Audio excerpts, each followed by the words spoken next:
ग्वादर में इंसदादे smuggling operation कामयाबी से मुकम्मल कर लिया है और पाकिस्तान कोस्ट गार्ड ने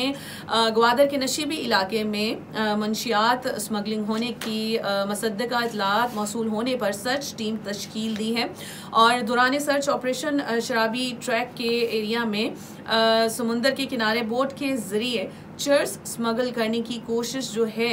वो की जा रही थी और सर्च टीम को देखकर स्मगलर रात की तारीकी का फ़ायदा उठाते हुए बोट और मंशियात छोड़कर फरार हो गए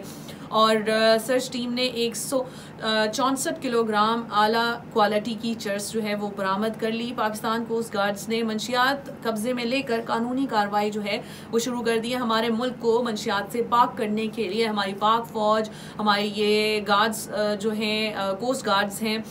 जो समुद्रों की हिफाजत कर रहे होते हैं और जितनी भी हमारी पाकिस्तानी फोर्सेस हैं और हुकूमत पाकिस्तान इस सिलसिले में जो है वो जितने भी ऑपरेशंस कर रही है उसमें काफ़ी हद तक कामयाबी भी हुई है।